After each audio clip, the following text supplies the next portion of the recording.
from across the seas. I'm Dav. This is my show. I've been broadcasting live to Periscope for a long time, and now I'm broadcasting to Haps. I've crossed over. I'm on the other side. The grass is quite green here. It's nice. So today I wanted to talk about Joe Manchin and the choice between the For the People Act, HR 1, and democracy. I wanted to talk about the choice between the HR 1 Act and the filibuster. So the HR 1 Act is the act I'm lumping together with preserving democracy, because essentially democracy has to be protected from the Republican Party, now an authoritarian cult type of organization, more openly, actively seeking to pursue the interests of their wealthy, feudalistic donors. I should chuck in theocratic there as well, because there's often a strong element of evangelical Christianity driving these people as well, as opposed to democracy, whereby power is more diffusely distributed and people can access the vote.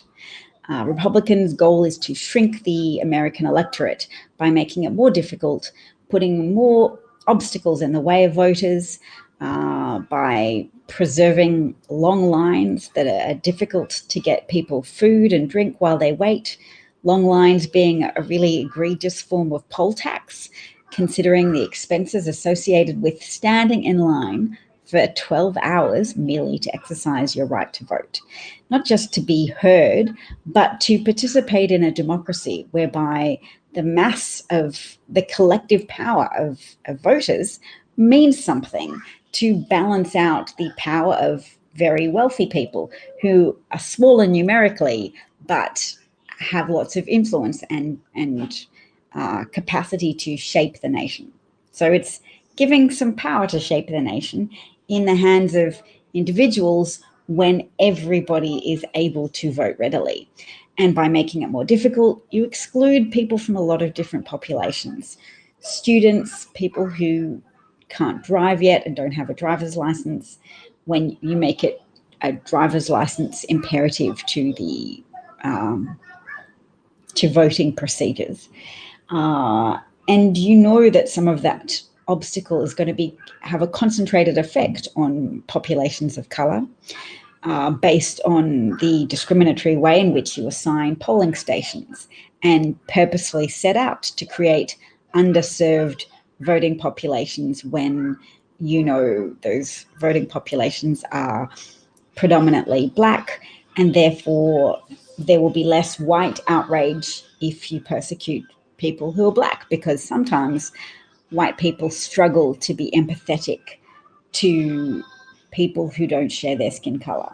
And I'm not saying that effect is universal or occurs at the same rate, but historically, while some white people have stood up for civil rights of those Americans who don't share their white skin color, others have sought over and over again to relitigate the Civil War and to roll back those civil rights in order to perpetuate or restore some kind of tiered serf-like system where there are people whose labor can be readily exploited to maximize profits for other people. And when I say exploited, I'm talking about a continuum of exploitation, of chattel slavery at one end, and where paying unjustly imprisoned people cents on the dot, cents for their day's labor, in that famous exception to the 14th Amendment, whereby you can have slaves or you can use labor that's effectively slave labor, provided those people are in jail for breaking the law, which is why it's hard work still to get marijuana convictions rolled back, even though marijuana is now legalized in a few different states and will probably become legal federally at some point. But it's hard to get enough political consensus to roll back all those convictions and overturn all those jail sentences because there is a large amount of vested interest in preserving the profitability of the enslaved labor of people in jail. So Marsha's here, Brian's here. Hello, everyone. Sylvia's here. Cosmic Rose is here. Thanks for joining in, everyone. I know it's late, so I hope to keep this a brief broadcast and maybe do some other things soon. So one thing I'd like to do, I did talk about Joe Manchin briefly. He has written an op-ed post for the Washington Post saying that he, under no circumstances, supports the weakening or the rolling back of the filibuster, which is necessary because the filibuster means you need 60 votes to pass a bill outside of those exceptions associated with the budget, which can be passed via reconciliation. But that means for something like improving access to voting, to prevent Republicans from successfully being able to wind back access to the vote in states controlled by Republican legislatures across the United States. You'd have to get 60 votes, meaning you'd have to get 10 Republicans to agree that access to the vote should be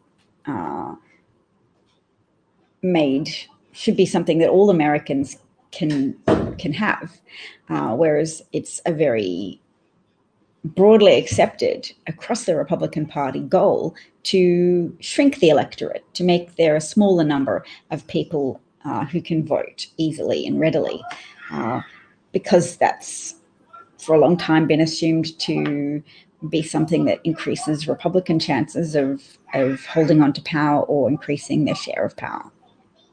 To prevent power slippage, as it were, they really need to stop African Americans from voting, because that's how they lose elections. That's how they lost the 2 Senate seat races in Georgia. There was significant mobilization of Black voters thanks to the efforts of devoted democracy protectors like Stacey Abrams, who you can also say is a protector of the rights of Black Americans to fully participate in the democracy in which they live, exist, work, and contribute to by virtue of being human beings who should have equal protection under the law in the United States.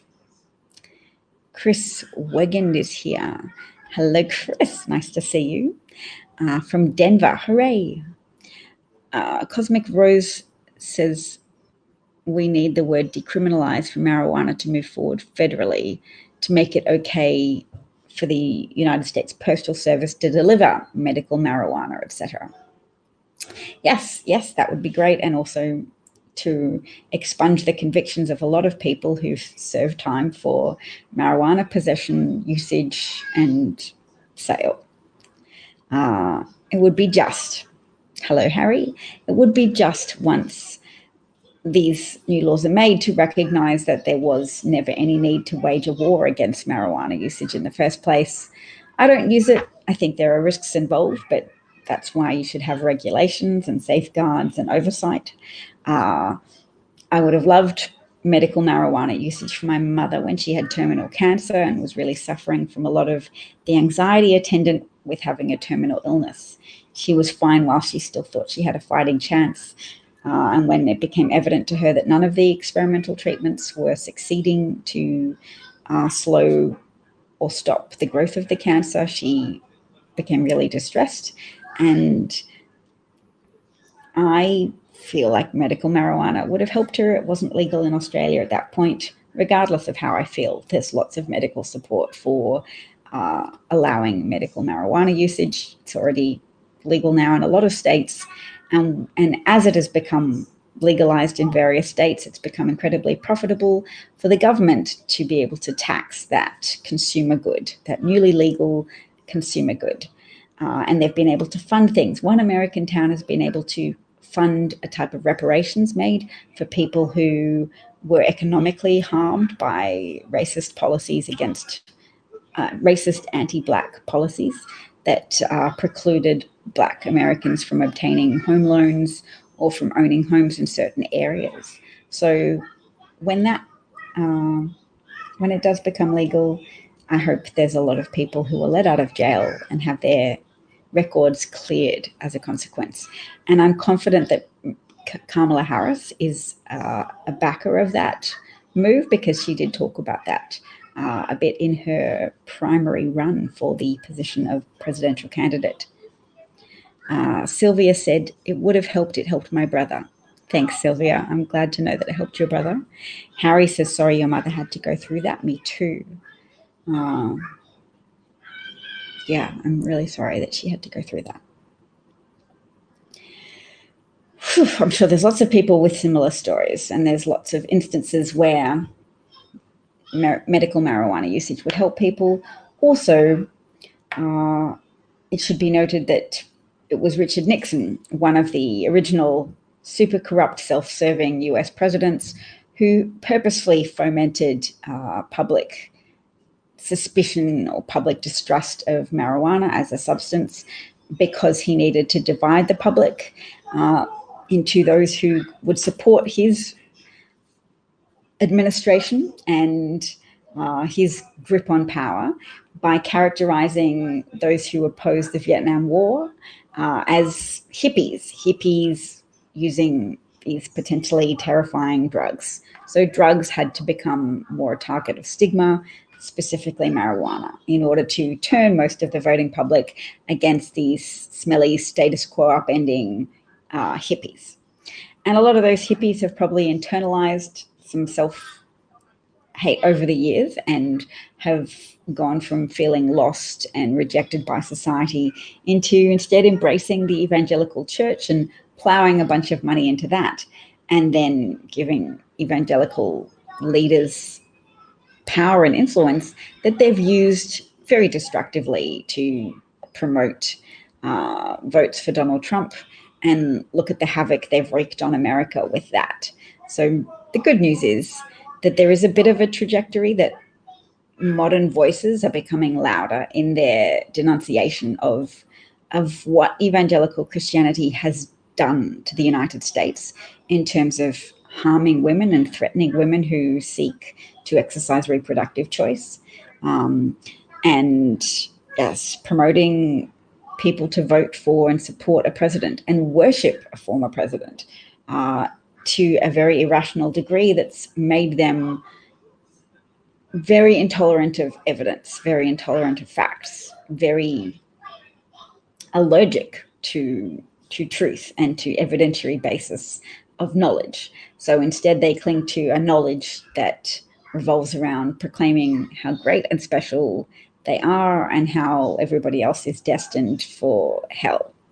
An ideology which probably hits that dopamine button on a regular basis, and you can feel good about yourself and your prospects for life after death, but often tears family apart if somebody's gay, because then that doesn't earn you the brownie points in the evangelical church. That's a point of differentiation which is associated with the heathen rest of the world. So they have to reject their children who are gay or subject them to psychological abuse and torture by sending them to conversion camps and just putting them through the torment of familial rejection. And familial rejection is really psychological torture, because people question themselves and their worth. They can be very prompted to question themselves and their self-worth for their whole lives if they're rejected by their family, because it feels more normal to love your family, get along with it. Other people will talk about how their family's love and support has helped them succeed in life. When you're excluded from that type of familial dynamic, there's definitely a lot of prompts for what's wrong with me. Kamala was saying that there might be wars over water. Well, water is a resource that becomes more scarce when there are... Do you want to get in your sandwich? No, I'm hungry. Are you hungry? Okay, well then I'll say goodbye to these freaks. Sylvia says, in her opinion, church has no place in politics. Miriam says, good morning. Thank you. Thank you, Sylvia. No, not us, Sylvia. All right, chaps. Well, I will say goodbye for now, because this little girl is hungry. Oh, and maybe we can make some popcorn.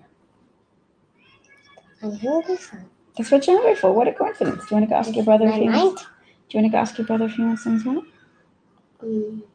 Anyway, I'll leave you for the moment. I know there's so much. Thanks, Marsha. It's so nice seeing you too. I know there's so much ground to cover. I was going to go through a thread about herd immunity by an expert who was willing to put his thoughts on the internet to explain what it would mean to reach herd immunity through widespread vaccination as well as some natural immunity. Can I swipe? Skip to the end. Okay. Harry says good night. Brian says great to catch you again. Thanks, Brian. Thanks, Marsha. Take care, everybody. Talk to you again sooner rather than later. Bye. Thank you, everyone. Oh, thanks, Marsha.